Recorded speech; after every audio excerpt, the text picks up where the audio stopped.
Welcome to the commentary booth where we watch and you guessed it, commentate on the week that was in movies and TV. I'm your host and play-by-play commentator Jamie Apps, and each week I am joined by a rotating cast of colour commentators to help you find your next viewing treat. This week I'm joined by a teacher and travel blogger who lists his favourite movie as Fight Club and favourite TV show as Band of Brothers. Welcome back to the show, Buddy McClelland. Thank you for having me back. It always makes me nervous when you start the show. I don't know what you're going to say. That was a polite one. Yeah, I've got too much on at the moment. I didn't have time to sit down and think of something silly to put in there this week. Oh, good. I'm glad. So now I've just got to stay busy all the time, so I never get that chance anymore. Fine by me. Have you changed around your office space? It looks different in the background. I changed the angle of my office camera. That's what it is.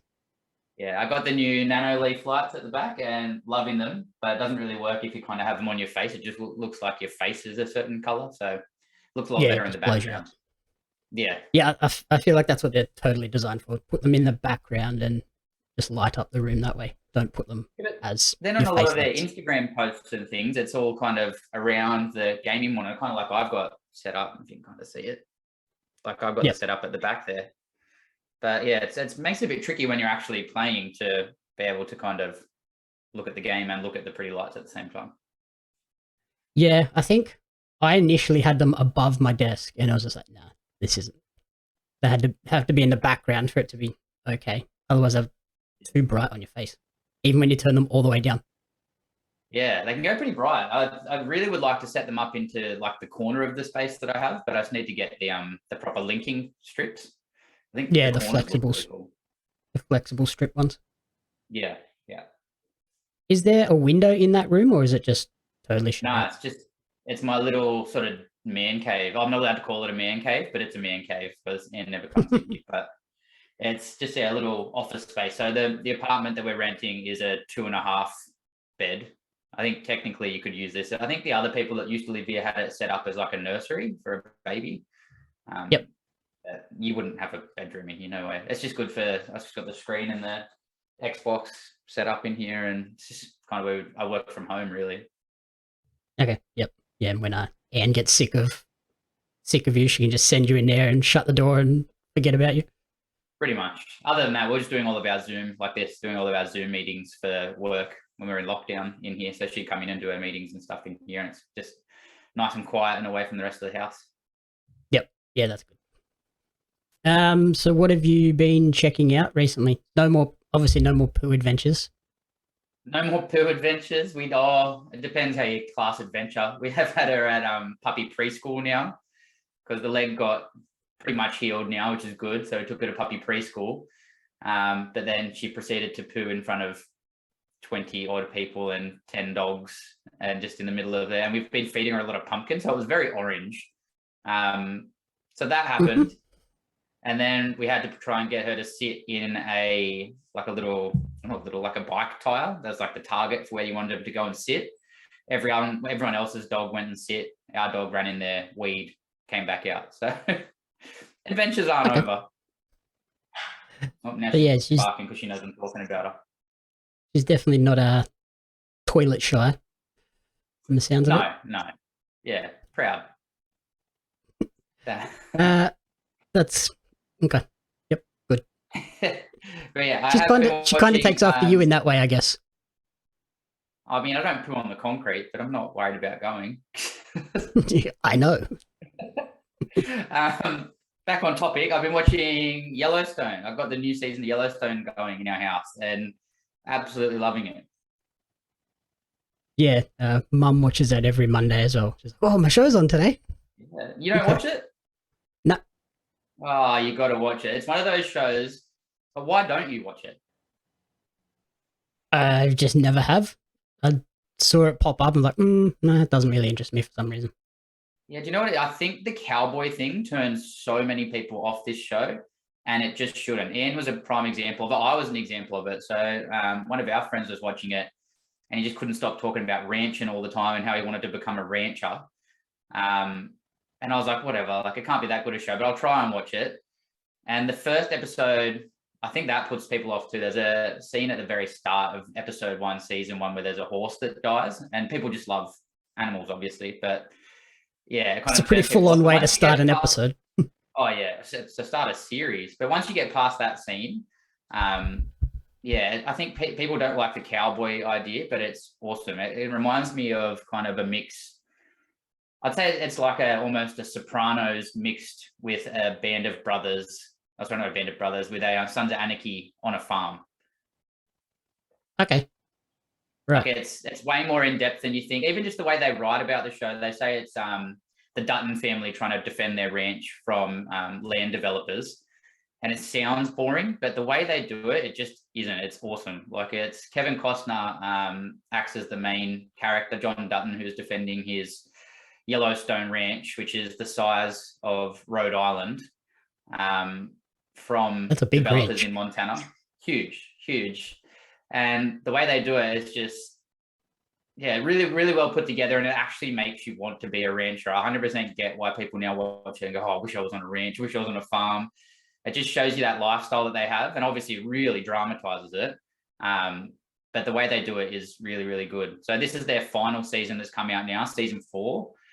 They're releasing it 1 episode a week, Monday nights, like your mum knows, on Stan, and really loving it. Like I didn't know how they leave it on a lot of cliffhangers. I didn't know how they were going to bring it back. Sometimes it's pretty unbelievable, but the drama is so good, you just forget.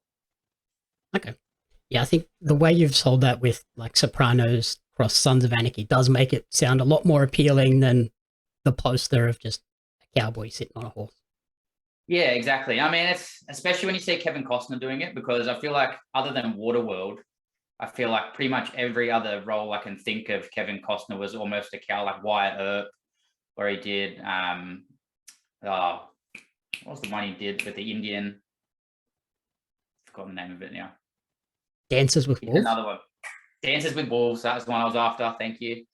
But they're the only things I really remember him kind of doing, but he does them so well. Like he's just suited to it.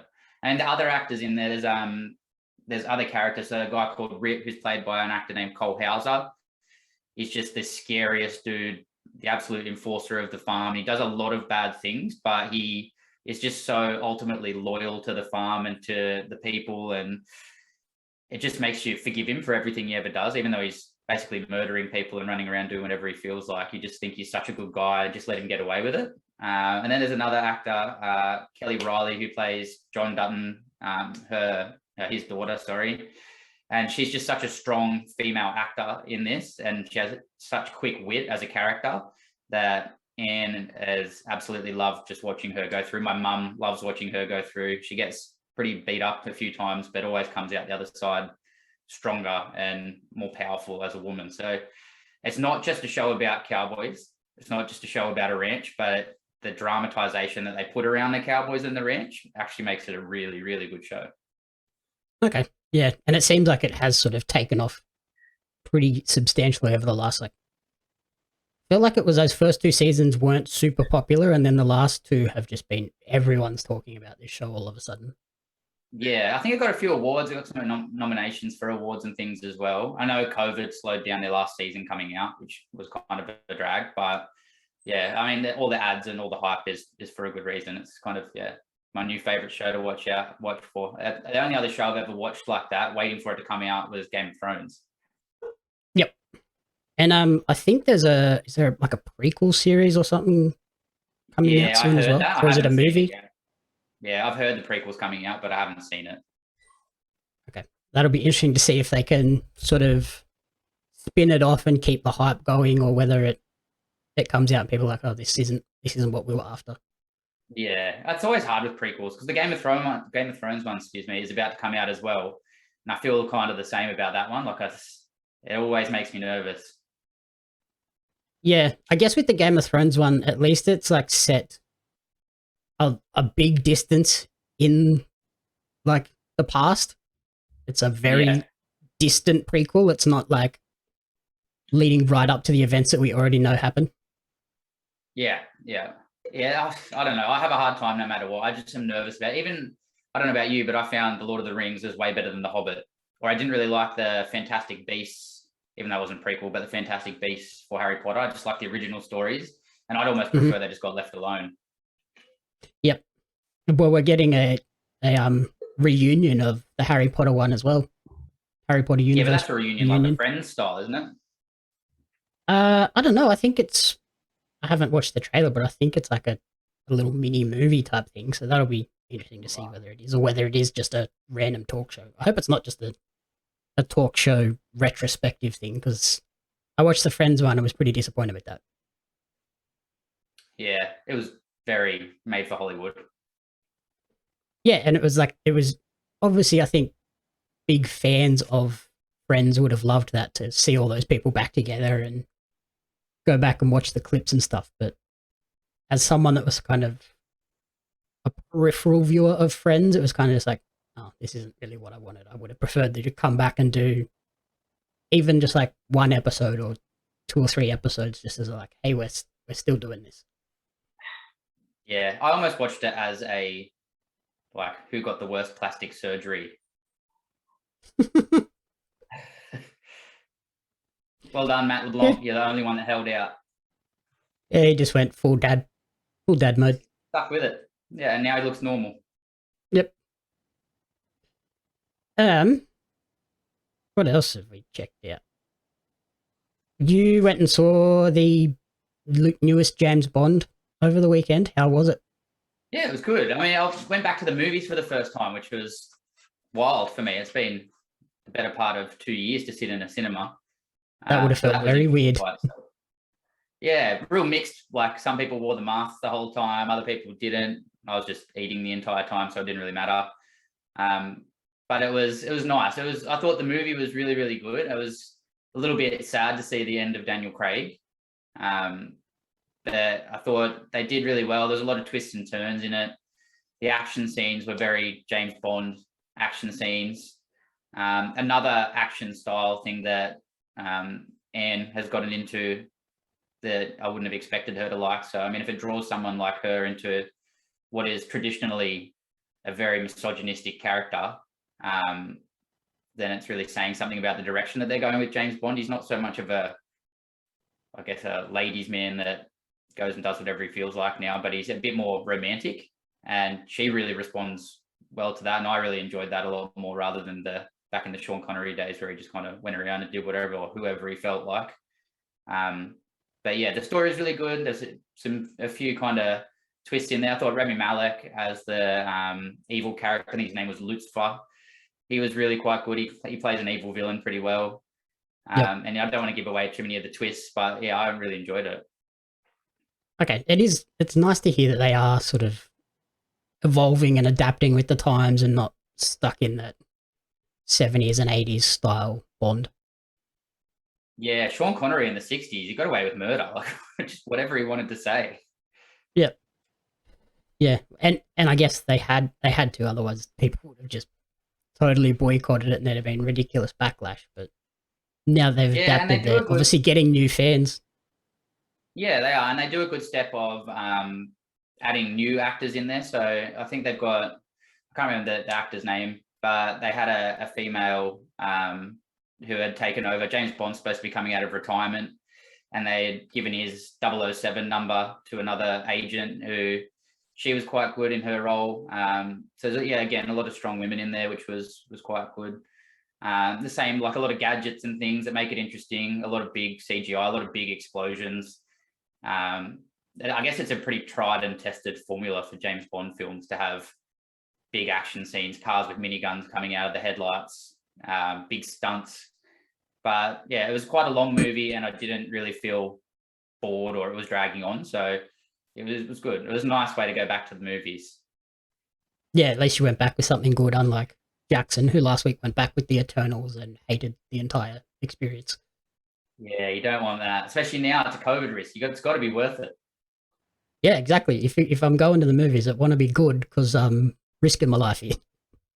Yeah, exactly. I actually had James Bond trivia for you. Oh God, I'm going to fail at this. How many years do you think has been going for James Bond since the first film was made? What are we now? I don't know, 50 or 60 years? Yeah, good. 59 years. How many movies? I know this. It's a lot. I think it's like 28 or something. Ooh, 27. You are not bad. How many Bond actors? Okay. Craig, Brosnan, Oh, good luck at Connery. this.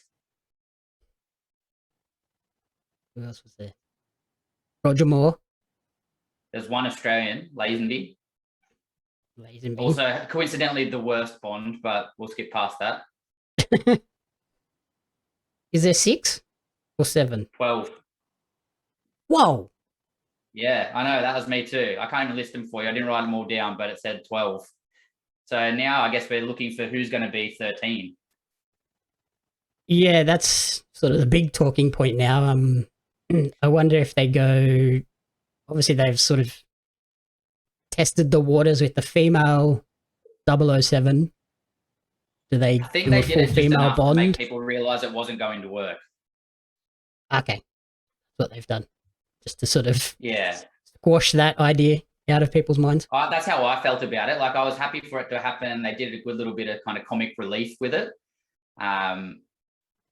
But I was worried that they were going to keep that as how we're heading for the new 007, which I'm all for. Don't get me wrong, I'm all for the strong female secret agent role, but it's just too big an adaptation of a character for me.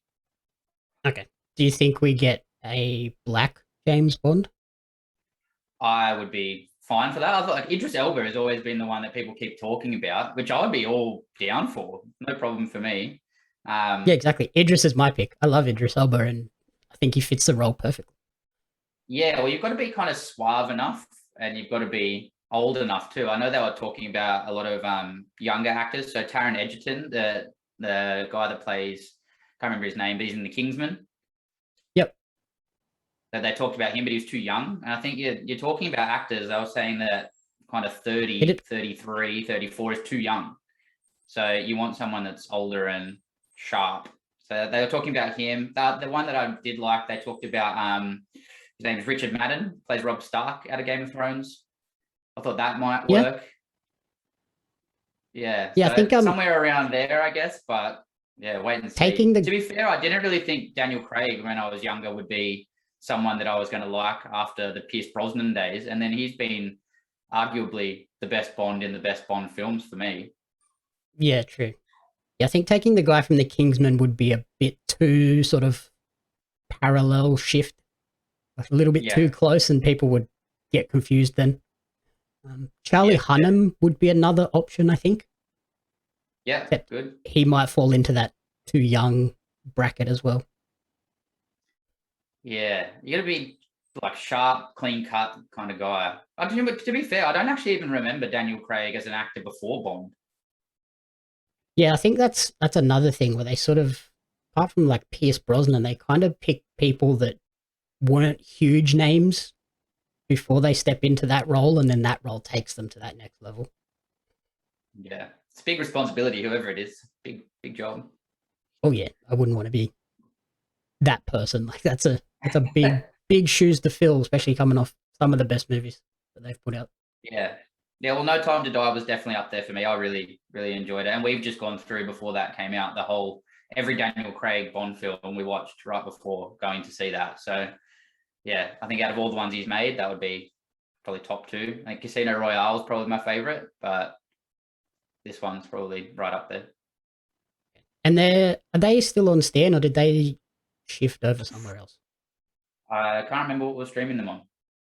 They're definitely on. They're all together on one of them. I can't remember which it was. I think it might be Stan, not Prime. I can't remember which of the two. Yeah, I know that at one point they did have all the James Bond on Stan, but with all the new streaming services that have popped up in the last 12 months, they could have shifted over somewhere else. So yeah, they're definitely still all together. I think it's one of those two. Yeah, that's where the Just Watch app comes in really handy. Someone get in there, do that. Type what you want to watch, and it tells you exactly where it's available. So yeah, Apple TV does the same, which I like. And now, a quick word from our sponsors. First up is Maison de Femmes. They are an online jewelry boutique dedicated to the lovers, mystics, and dreamers. they sell exquisite gold-filled jewelry that can be worn as everyday basics or stunning statement pieces. With Christmas fast approaching, a Maison de Femmes piece may be just the thing for that special someone in your life. Check them out at maisondefemme.com. If you want a night filled with crazy stories and a ton of laughs, then Sam Wade's upcoming Sydney Comedy Festival show Mind Cave is not to be missed. Check it out at the Factory Theatre from November 4 and November 6th. And finally, if you're in need of a new logo, event poster, Twitch overlays or emotes, or any type of merchandise designs, then look no further than LF9 Design for all of your graphic design needs. The team at LF9 Design can create anything you need to suit all styles and budgets. Check them out on Instagram at LF9 Design. The big thing I've been watching recently is a Disney Plus series called Dopesick. Have you seen that one pop up there? I have seen it pop up, yeah, but the title kind of put me off. Okay, why do you say that? Just doesn't sound something pleasant. Yeah, it's not exactly a pleasant story. It's all about the opioid crisis in the US between like the mid and early 2000s, and then the subsequent investigation into the pharmacy company Purdue Pharma, who produced the Oxycontin tablets. Yeah. And so yeah, it stars Michael Keaton in the lead role as a doctor in Montana, I think it is, or Wisconsin, or like one of those weird like mining rural areas. Peter Skarsgård's in there as well. Will Poulter plays a drug salesman, and then Rosario Dawson plays the lead investigator in the series. And yeah, it just goes into how Oxycontin was manufactured, how it was marketed, and then obviously the massive downsides of that particular tablet, where it was marketed as being non-addictive, and because it had this slow release mechanism, which was basically just like a sugary coating around it that meant it took ages for it to slowly dissolve and work its way into your system. But then people that were taking it realized that if I just either crush the tablet and snort it, or even easier, just suck on it in my mouth for a couple of minutes before I swallow it, you get an instant hit. So then because of that, it just became super addictive. They saw numbers rising from non-medical use of Oxycontin in 1999 was 400,000 people reporting that. By 2002, that number had risen to 1.9 million people. Wow. And then by 2003, it had gone to 2.8 million. So it was just like an exponential explosion of people abusing this drug. And then the pharmacy company also like did some really shady things as well. They initially started with a 4 milligram tablet and then realized, okay, that's not enough. People are like taking 2 or 3 a day, so we'll put out an 8 milligram tablet, and then a 16, and then they just kept going and going and increasing the dosages to all the way up to 120 milligram tablets. They even had to like change the shape when they got to 120, because it was a round tablet which could fit 10 or 4, 8, 16, 20 on the tablet. But then when it got to 120, that was too big a number to put on a round tablet, so they had to make it oval shaped. Wow. That's scary. And it'd be scary to see the numbers even still after that. Like, what was the last one? 2000. I reckon it's still going up. yeah, I think now that they've made it a little bit harder to get, it's probably curbed it a little bit, but it's still crazy high, I think. Yeah, Because it is that's a like lot of the time an you hear over-the-counter about- medication. Yeah, it's like a lot of the time you hear about famous people when they OD, like Mac Miller. Was it Heath Ledger was similar? He was on the opioids. Mm-hmm. Like it's, yeah, a lot of people. I've heard some people call it hillbilly heroin before, because it's basically heroin in a tablet. Yep. Yeah, pretty much. And then some of the other things they used were the evidence they used to get this special label from the FDA to say that it wasn't addictive. Their evidence was a letter to the editor of a medical journal, basically say, in the letter that they found after years of trying to find it, looking at actual research papers and everything, they finally found this letter, and it was basically just a doctor saying, in my experience in hospitals under strict supervision, less than 1% of people become addicted to opioids. And they used that little snippet as their evidence to get this special label. And that was all it took. Pretty much. Because it was, they just said, this doctor said this in this medical journal, and nobody bothered to look it up and go, hang on, this is a letter to the editor under very specific circumstances. That's like when you read the back of the Gatorade bottle and it's like, the best drink for sports recovery, and it's studied by the Gatorade Institute. Mm-hmm. Yeah, and like all the cigarette manufacturers and sugar and all of those things.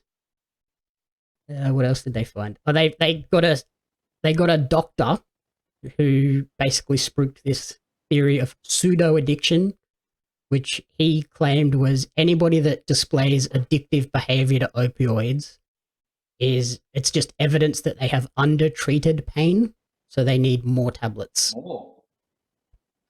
So they used him to do that and hired him on the board of Purdue Pharma, and just he was their evidence to, hey, we need to make a 120 milligram tablet. We need to do this. We need to just sell more.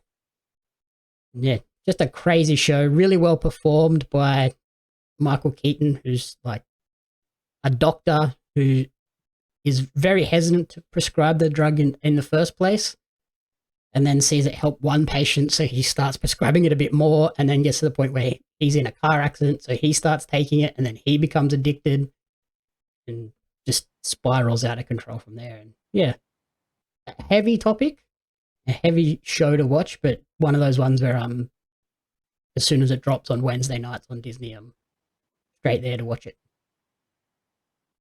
How funny that a show like that is now on Disney Plus. Like, it shows how much they've pivoted their streaming service from where it started.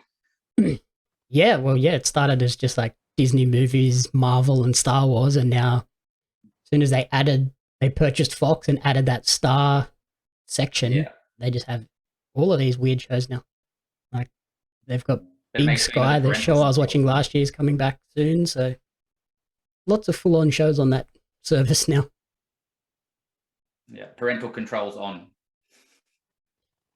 Mm-hmm. Yeah, if you've got kids, make sure they're on.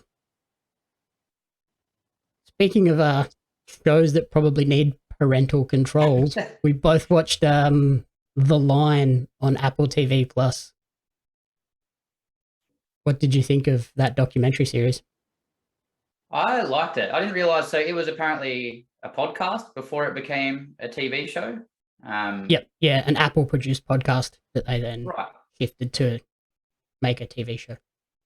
Yeah, I like any sort of stuff like that. So obviously it follows the story and investigation of Navy SEAL Eddie Gallagher, who was accused of basically a bunch of war crimes, including shooting a civilian 14-year-old girl, an old man, and murdering a prisoner of war, a 15-year-old ISIS fighter.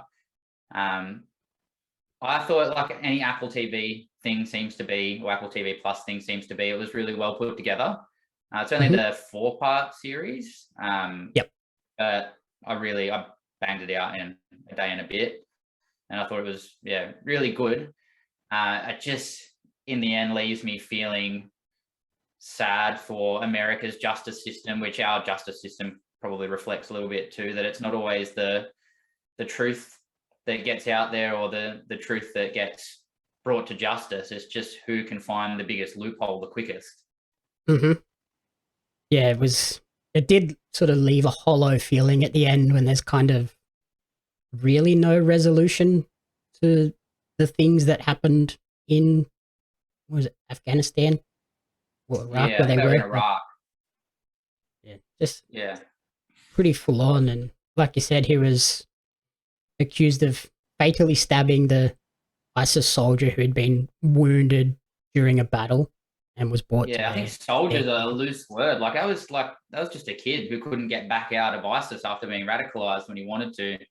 Which, to the credit of the line, it doesn't just take the point of view of the Navy SEALs, and it doesn't just take the point of view of the families. It actually went and found the father of the ISIS fighter, and gave you the information on the other side of that too, which I thought it was a good move.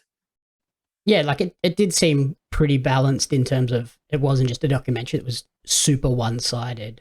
Um, some of the, like, I get like where Eddie was coming from at points where he just felt like, why were they even there if they were just told they weren't allowed to actually go in and do anything to help? So he started off sort of bending the rules, and then it looks like he kind of just crossed the line and took it a little bit too far, really. Yeah, I mean, it seems to be a common thing for special forces that they get put in these positions and they get shoved into situations that no one really wants to know about. And if you do know about it, then they obviously haven't done their job probably as well as they could. But they get shoved into these situations where death is just something that happens every single day, and they're encouraged to do on one side of the coin, but then told not to do on the other side with their rules of engagement. But you can really see how it forces these people to have, if they had like a mental health issue, even if they didn't, that it could come to the front and then they end up like this. I mean, our SAS has been no different, with them being accused of similar things. And I feel like in my opinion of it, it seems to be that people probably go one of two ways if they're going to. They either get that post-traumatic stress and become enclosed and sort of introverted in it and implode, or they become this other Eddie Gallagher style human where they just get extra aggressive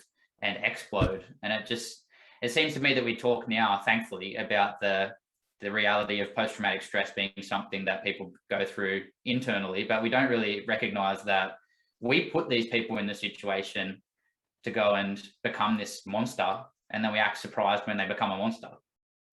Yeah, like they're trained to be straight up killers, and then they're put into these very grey situations where they have split seconds to make these moralistic decisions. And yeah, obviously sometimes they're not going to make the right one, I guess.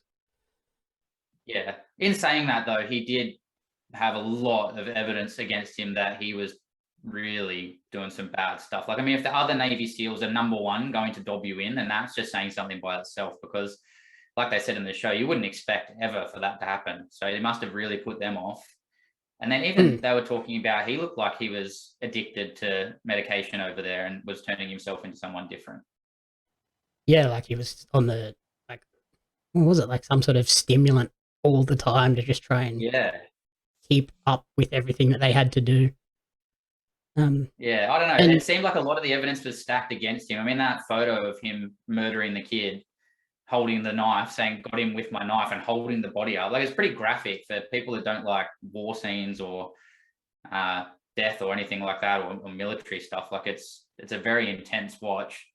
Oh yeah, it definitely doesn't hold back on that front. No, not at all. But I think it gives you a really good look at the reality of the situations. I don't think you can kind of imagine it. It's one of those things that people need to see that it's real, and how much destruction and how bad it actually gets.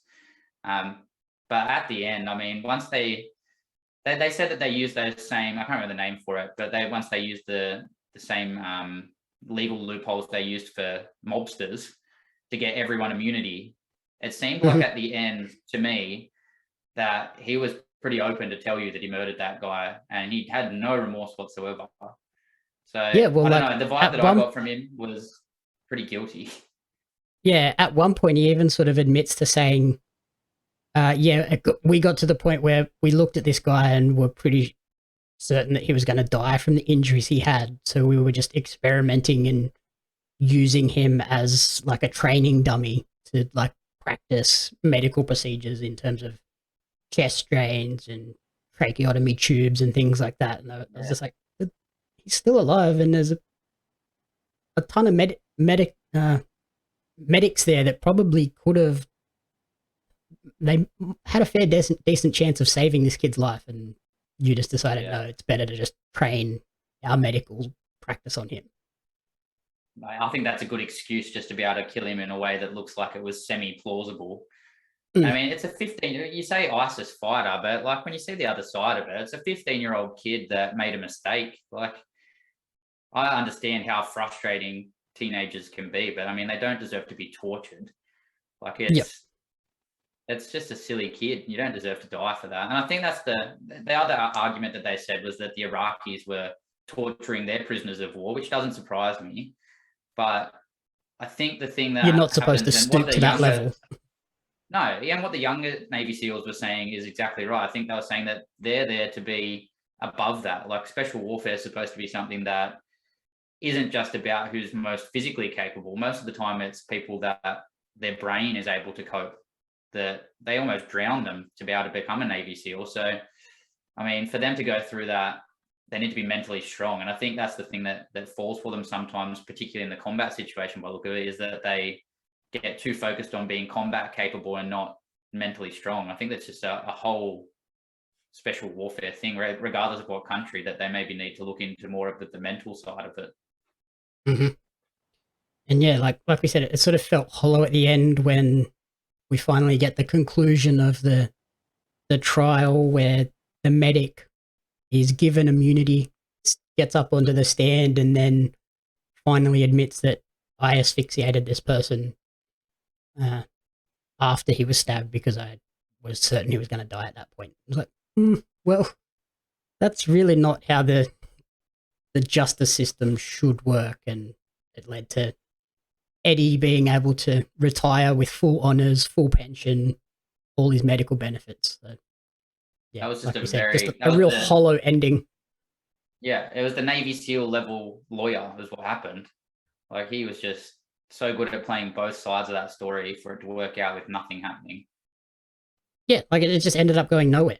Nobody got punished in the end.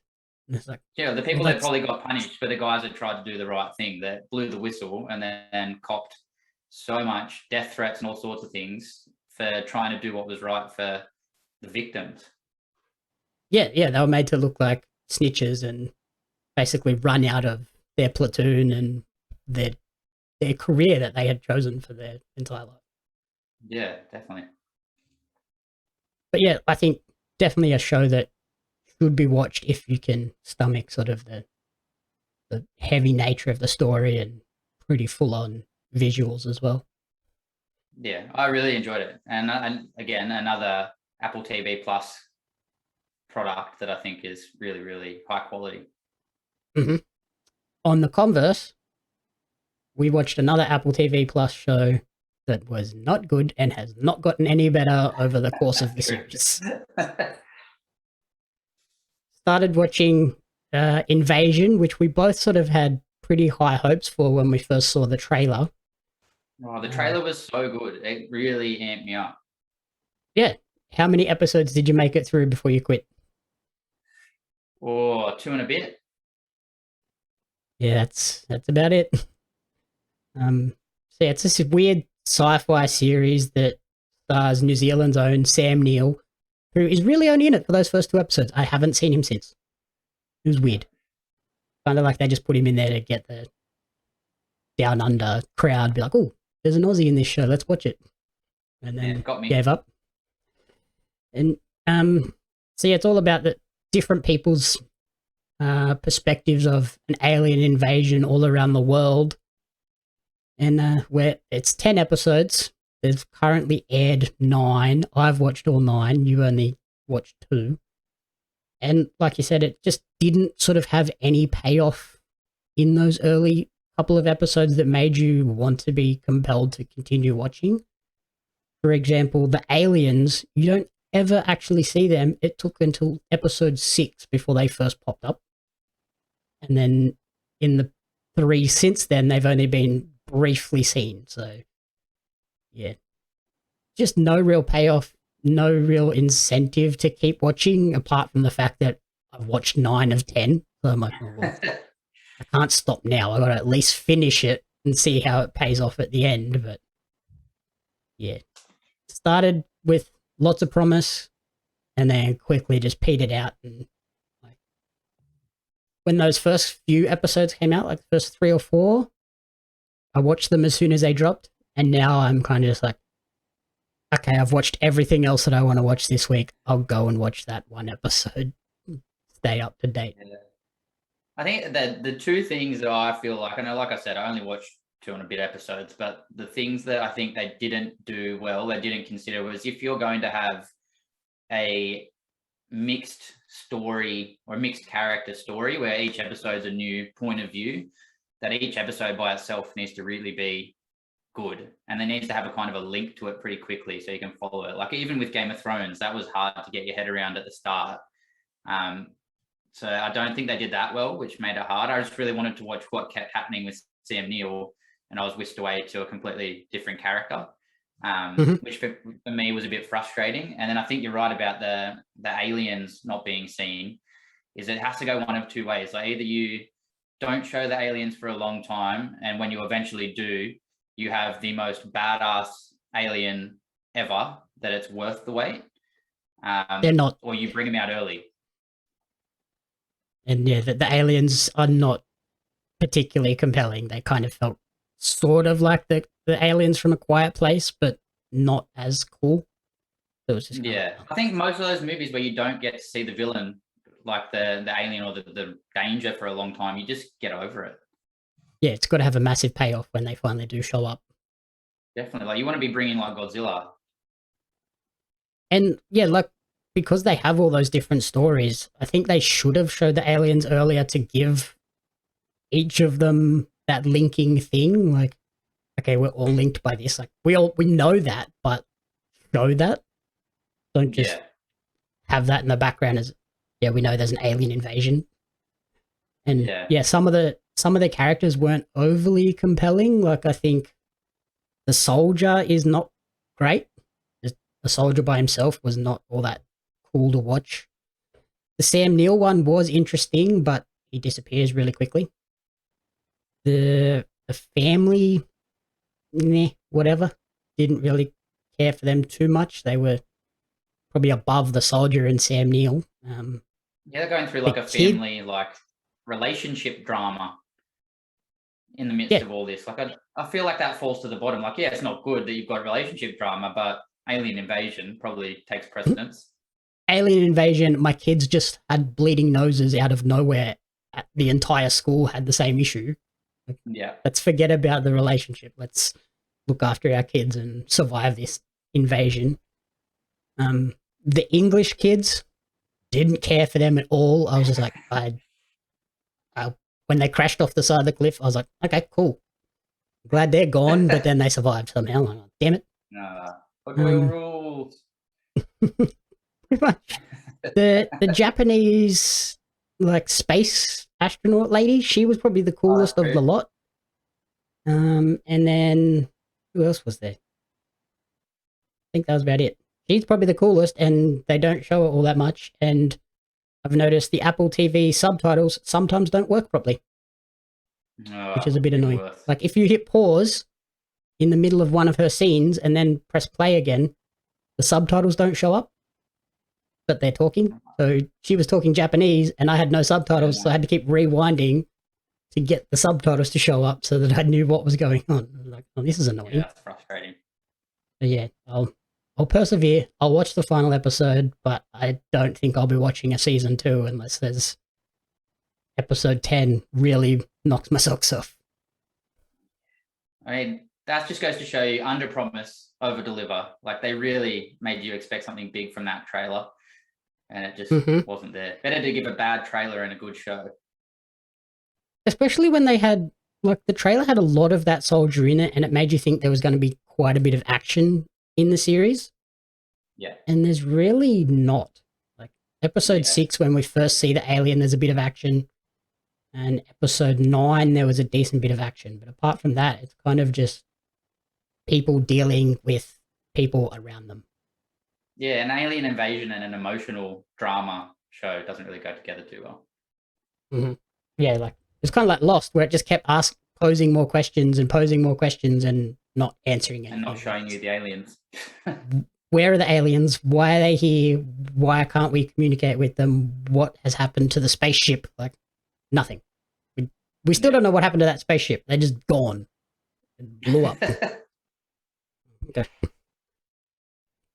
Yeah. So let's end on the sour note and go back to what is your top recommendation for the week? Don't watch Invasion. Watch this show instead.